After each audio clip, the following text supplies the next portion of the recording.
Hola, buenos días a todos, a todas, desde el Centro Nacional de Condiciones de Trabajo, el Instituto Nacional de Seguridad y Salud en el Trabajo, y les damos las gracias a todas las personas que están conectadas para participar en esta actividad, y que son alrededor de unas 800 personas. Y, como digo, les damos las gracias por su asistencia y por su interés, y a la vez, en nombre del Instituto, en nombre del Centro Nacional de Condiciones del Trabajo y de nuestra directora Montse Solórzano.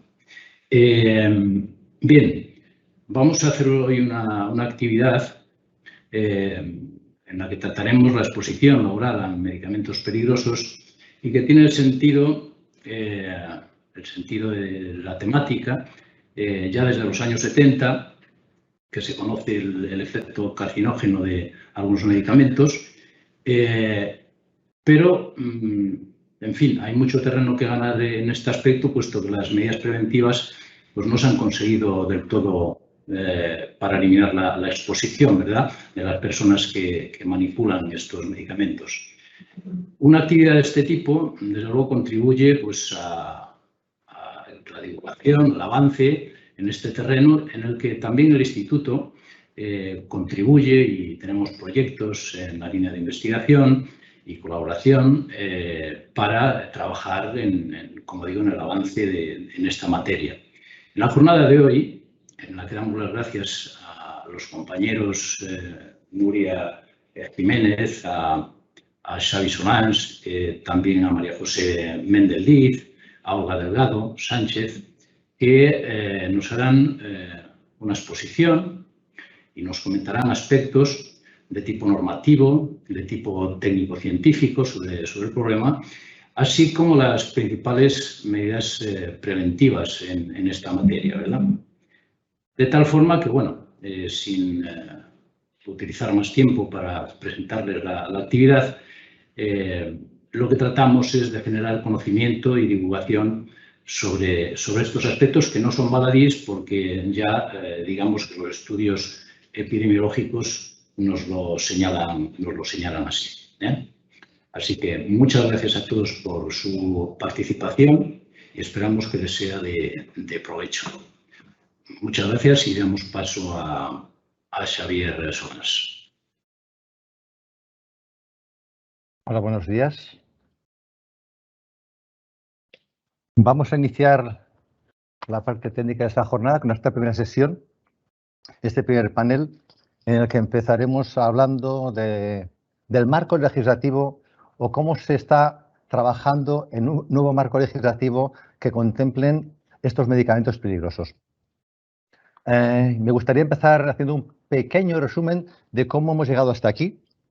Recordemos que en 2004 NIOSH lanza una alerta en que dice que hay una serie de medicamentos, serie de productos, mezclas, sustancias que se manipulan en hospitales, en centros veterinarios, y que pueden tener unos efectos sobre la salud de las personas que los manipulan y los administran. NIOSH hace una primera lista de estos medicamentos, que es pequeña aún. En 2004, en 2010 hace una nueva lista y va actualizando cada 2 años esta lista de medicamentos. 2010, 2012, de 2014 y hasta el 2016.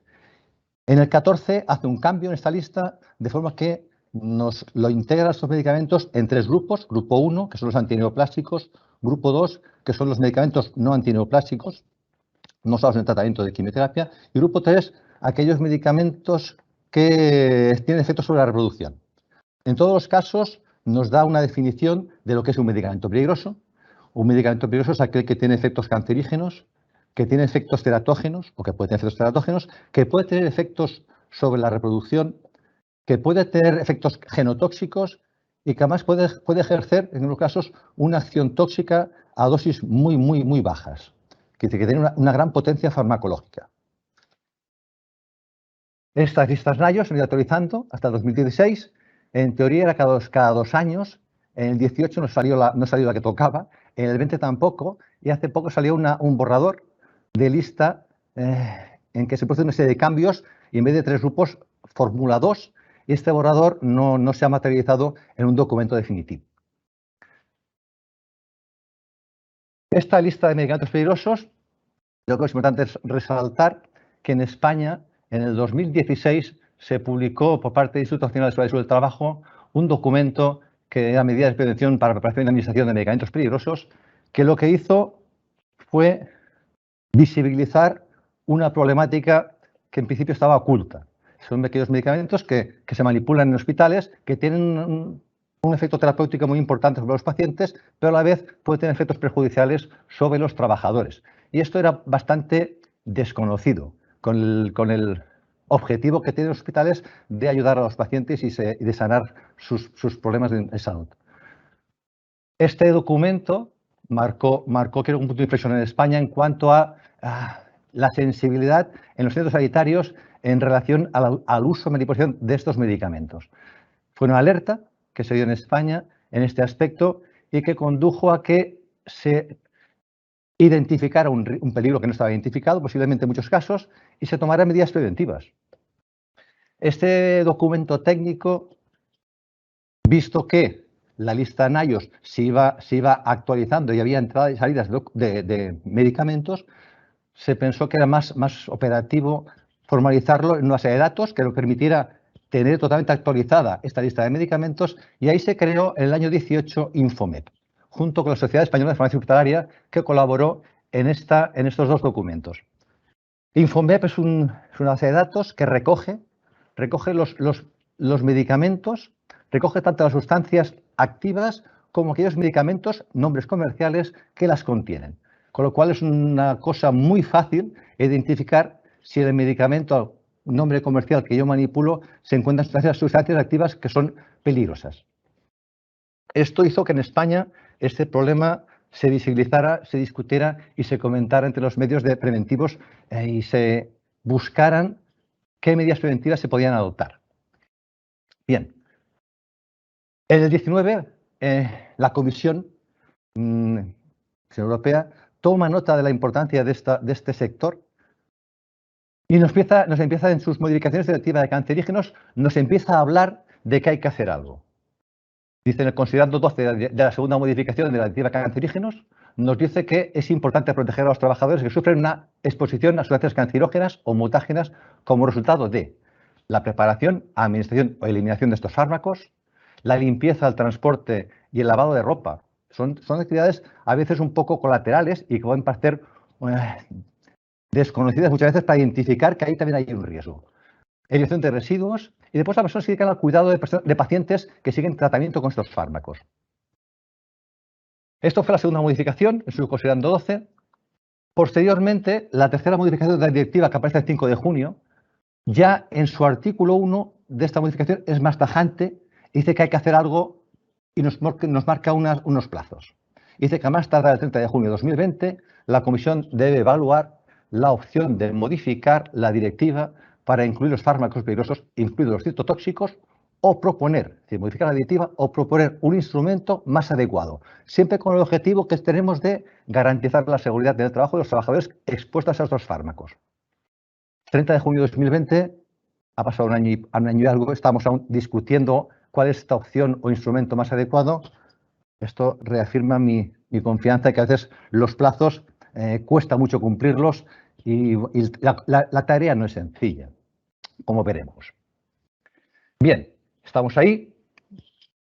La Comisión se plantea 4 opciones en esta evaluación de posibilidades, 4 opciones que va a valorar a ver cuál es la opción que permite asegurar de mejor forma esa protección de los trabajadores. Aquí están las 4. Opción 1 es no hacer nada más de lo que tenemos ya actualmente, que es el escenario de referencia, no abordar específicamente esta exposición ocupacional. La opción 2 es intervenir, modificar la directiva de cancerígenos o mutágenos, modificando básicamente, introduciendo estos agentes en su anexo 1. La opción 3 sería modificar otra legislación que no es de seguridad y salud del trabajo para incorporar medidas que permitan garantizar esta protección. Y la opción 4 es actualizar, hacer directrices, instrumentos no legislativos que den herramientas, recomendaciones de guías, buenas prácticas para mejorar la salud y la seguridad de estos trabajadores también. Son 4 opciones. en la charla vamos a ver un poco en qué se basan estas cuatro y qué ventajas e inconvenientes pueden tener. En todo caso, yo recuerdo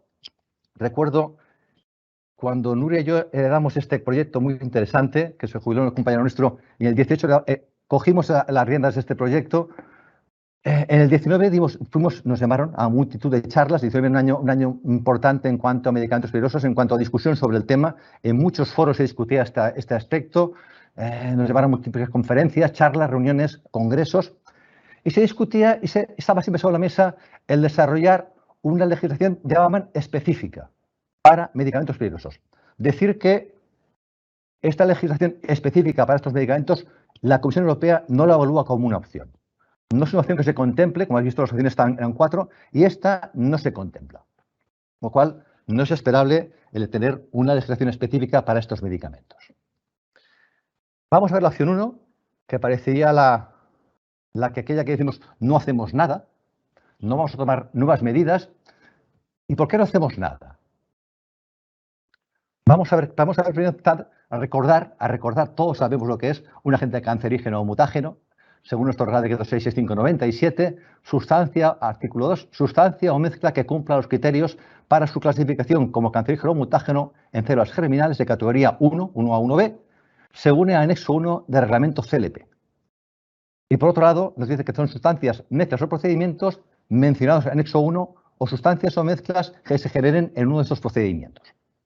Esta es la definición de cancerígeno que tenemos y aquí introduce el término de reglamento CLP y cumplir criterios para su clasificación según el anexo 1. Y el primer problema que ha habido es que,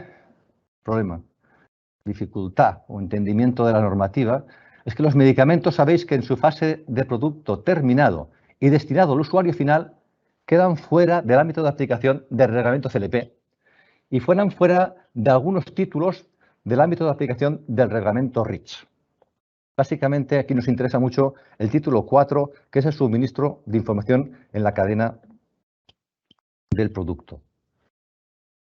Quedan fuera de estos reglamentos, fuera del ámbito de aplicación, y esto ha provocado que a veces no se entienda muy bien, muy claro, si esta aplicación del criterio de clasificación según el anexo 1 del reglamento CLP se aplica o no a los cancerígenos. Vamos a ver nuestra legislación en España.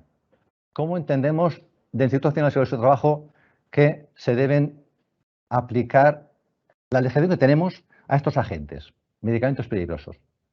Tenemos el Real Decreto 374 de protección de la salud y seguridad de los trabajadores contra los riesgos relacionados con agentes químicos durante el trabajo. Y no sé si han visto, se han fijado en el artículo 2.5, que son las definiciones, cuando definimos agente químico peligroso, que además de todo agente químico que cumpla los criterios para su clasificación como peligroso dentro de cualquier clase de peligro establecido según el reglamento CLP, dice al final de la frase, con independencia de que dicho agente esté clasificado o no en dicho reglamento. Yo creo que esto es muy importante a establecer que nos sugiere que no es lo importante que se encuentre o no en dicho reglamento clasificado, sino que si no, se debería clasificar. En este aspecto, la guía técnica del Instituto viene a clarificar que se clasificará al agente peligroso con independencia de que se encuentre o no clasificado en normativas o de que esté o no sometido a sus disposiciones. En este Real Decreto, por lo tanto, explícitamente nos indica que no hace falta que esté clasificado en el reglamento CLP una sustancia, un agente químico, para que tengamos que clasificarlos según las indicaciones del anexo 1. Con lo cual, esto implica que cualquier agente, cualquier medicamento peligroso debería clasificarse atendiendo criterios de peligrosidad según anexo 1 del reglamento CLP. Evidentemente, cuando el agente químico peligroso, el efecto es cancerígeno o mutágeno, deberíamos irnos a la legislación específica para agentes cancerígenos o mutágenos, Real Decreto 665/97, que en su artículo 2.1 nos comenta que, también como he dicho antes, que cumpla los criterios para su clasificación y no nos dice explícitamente con independencia de que esté o no clasificado en dicho reglamento CLP.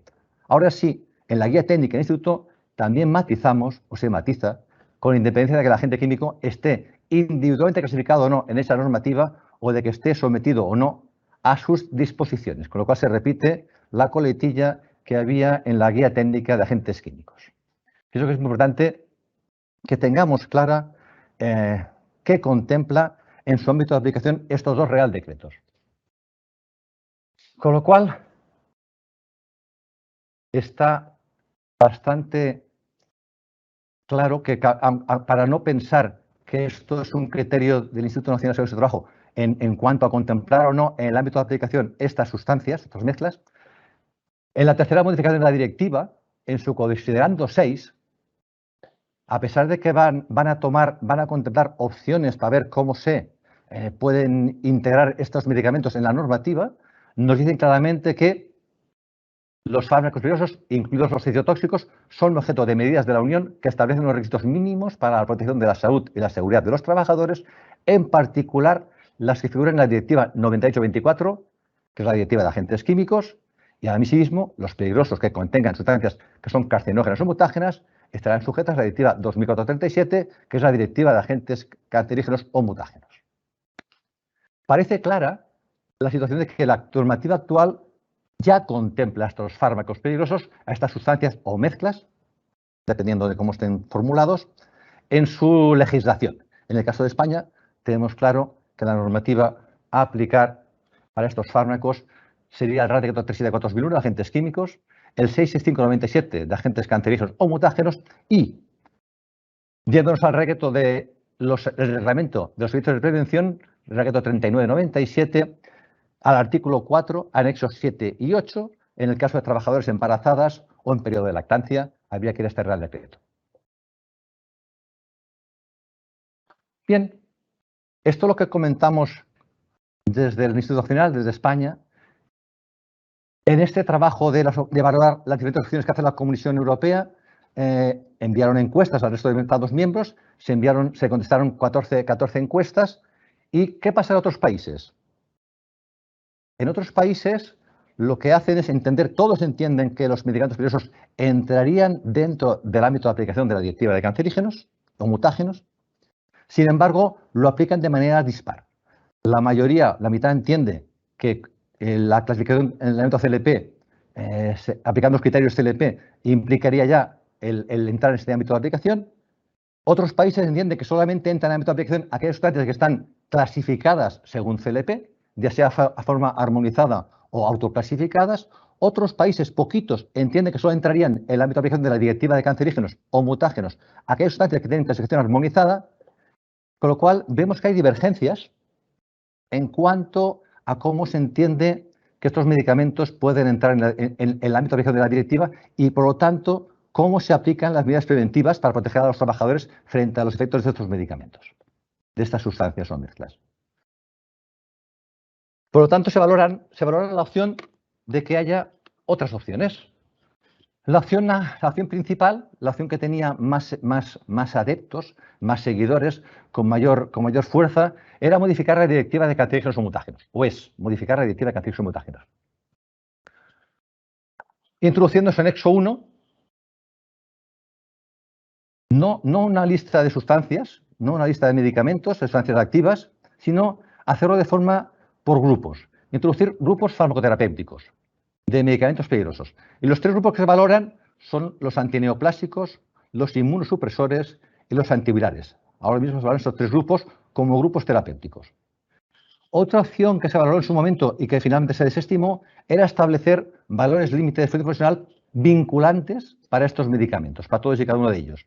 Esa opción que se vio complicada, se vio que realmente no implicaba o podía hacer que no mejoraran mucho las medidas preventivas adoptadas y era además muy difícil en hospitales, en medios donde tampoco se utilizan grandes cantidades de estas sustancias, el valorar ambientalmente la exposición laboral. Con lo cual, se opta como una alternativa por agregar estos grupos farmacoterapéuticos de medicamentos al anexo 1. Esta unión al anexo 1 lo que va a hacer no cambiará nada respecto a lo que hay actualmente, porque entendemos que la normativa de cancerígenos y mutágenos se ha de aplicar a estos medicamentos cuando cumplen los criterios de clasificación como cancerígenos o mutágenos, pero lo que sí hace es dejar claro para los trabajadores, empresarios y autoridades si un agente o un proceso no clasificado por CLP según la normativa CLP, entra en el ámbito de aplicación de la directiva. Lo que hace es quitar incertidumbre y decir claramente estos medicamentos, las sustancias, son cancerígenas o mutágenas, por lo cual aplique usted la directiva de cancerígenos, aplique usted el Reglamento 665/97 en nuestro caso de España. Elimina la incertidumbre y la posibilidad de entender cosas diferentes entre los diferentes países. Es una opción que personalmente me gusta. Voy a comentar personalmente qué pasaba en cada momento. Las acciones fueron cambiando. Personalmente me parecía que si el problema estaba en que los diferentes países no aplicaban igual los mismos criterios para proteger a los trabajadores, y la Unión Europea eso tiene claro que hay que proteger todos igual, unos mínimos, era una alternativa que a mí personalmente me parecía interesante. La opción que se estudió, se valoró en su momento, era modificar otra legislación fuera del ámbito de la seguridad y salud del trabajo. Entre estas medidas que podían adoptar entraba claramente el modificar la normativa REACH, el reglamento REACH y el reglamento CLP, de forma que incluyeran en su ámbito de aplicación a estos medicamentos peligrosos, como producto terminado y destinado al usuario final. Esta fue una opción que la Unión Europea, la Comisión, desestimó enseguida por la problemática que ofrecía en cuanto a modificar cualquier directiva que no fuera de las suyas, de la Dirección General de Empleo. Con lo cual, actualmente se ha eliminado entre las opciones posibles a valorar. Saben ustedes que cuando fabricando medicamentos en las plantas farmacéuticas está clarísimo que se aplica la clasificación, se clasifican las sustancias según reglamento CLP, se tienen las fichas de estos productos según REACH, porque el objetivo de la industria química es las buenas prácticas.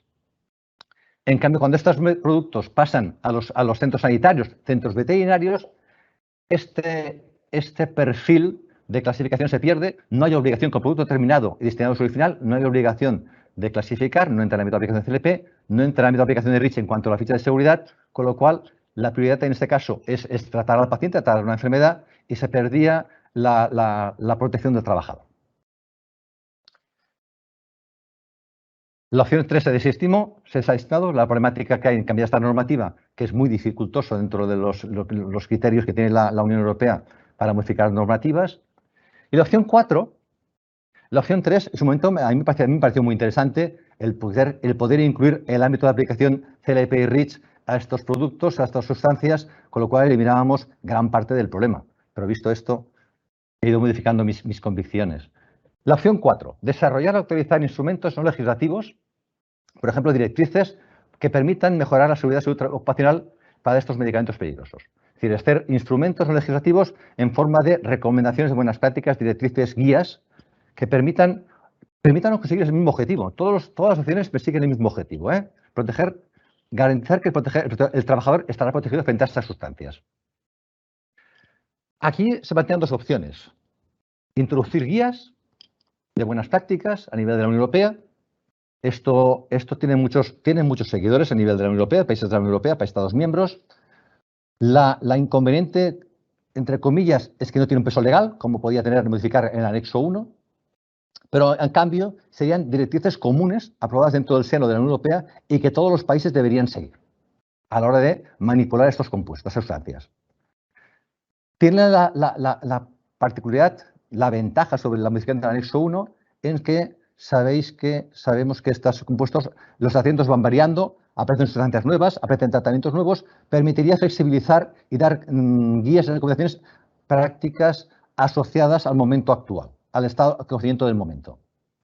Y además, dicho esto, se entiende que va a permitir mejorar el cumplimiento de la normativa de cancerígenos que les toca cumplir. Y la otra opción que se baraja dentro de esta opción 4 es preparar una definición de medicamento peligroso, definir qué es un medicamento peligroso, preparar una lista de nombres con nombres y apellidos de estas sustancias activas que cumplen con dicha definición. Esto tampoco daría un peso legal, no estaría en la directiva, no estaría incluido en la propia directiva, pero sí daría un conocimiento de qué sustancias están consideradas cancerígenas o mutágenas y, por lo tanto, deberían cumplir con la normativa de cancerígenos y mutágenos, evidentemente. Con lo cual, sería algo muy claro y transparente, muy claro el saber qué sustancias activas tienen estas propiedades y, por lo tanto, han de cumplir la normativa que les toca. Y por otro lado, igual que el caso anterior, es una posibilidad de entrar nuevos compuestos, nuevos tratamientos que vayan apareciendo con el tiempo y que permitan tener actualizada esta lista. En este aspecto me gustaría remarcar que el Instituto Nacional de Seguridad del Trabajo, ya desde los años 86, en esta tarea de divulgar, dar recomendaciones de buenas prácticas, recomendaciones preventivas a los trabajos, en el tema de citostáticos, en principio no hablábamos de medicamentos peligrosos, hablábamos de tratamiento de quimioterapia, hablábamos de citostáticos. Ya desde el año 86 vamos elaborando documentos que han ido en esta línea de establecer guías o directrices para trabajar con estas sustancias. 86, tenéis una multitud de notas técnicas de prevención, tenemos la base KIM, Estación de Trabajo Peligrosas, y últimamente, recientemente, ya en el año 18, vemos cómo se cambia la nomenclatura y ya se habla de medicamentos peligrosos que incluyen también los citostáticos, evidentemente. Hay dos notas técnicas del 18 que son las últimas que habremos preparado y que van en esta línea de dar recomendaciones preventivas para trabajar de forma correcta con estas sustancias. Otras comunidades también han hecho trabajos importantes en este aspecto y destaca sobre todo la Comunidad de Castilla-La Mancha con esta guía de actuación frente al riesgo de prescripción de medicamentos peligrosos para trabajadores del Servicio de Salud de Castilla-La Mancha. Una guía muy importante, con un trabajo muy importante, muy eficaz. Y bien, para finalizar, creo que voy bien de tiempo aún. Me gustaría solamente finalizar dando un poco las conclusiones de lo que hemos comentado. Destaca que los medicamentos peligrosos como tales, sustancias o mezclas químicas, ya se encuentran en el ámbito de aplicación del Reglamento 374, con lo cual ya hay normativa que los contempla como tales. Además, evidentemente, si la característica de peligrosidad es su efecto cancerígeno o mutágeno, debemos ir al Real Decreto 665/97, que nos va a indicar cómo hemos de trabajar nuestras sustancias. Recordad que el 665/97, la primera acción preventiva que nos da es el eliminar el riesgo sustituyendo esas sustancias. En este caso sabemos todos que por el uso que se les va a dar a estos medicamentos, esta sustitución no se contempla. Es decir, prevalece el uso terapéutico sobre el tema preventivo, en este caso, con lo cual la directiva también quedaría en ese aspecto un poquito coja en cuanto a su principal medida preventiva, que es la sustitución. Y yo pienso que es importante recalcar que cualquiera de las opciones que vaya a tomar la Unión Europea, todas tienen como objetivo el que se cumpla mejor la legislación que ya existe, que es la directiva de cancerígenos o mutágenos. Es decir, no se va a hacer directivas nuevas, específicas para estos compuestos, sino que todas persiguen este mismo objetivo, que la normativa sea cumplida de forma igual, con unos mínimos para todos los trabajadores de la Unión Europea. Y solamente para finalizar, esta frase que le robé en su momento a Nuria Jiménez y no se la he devuelto.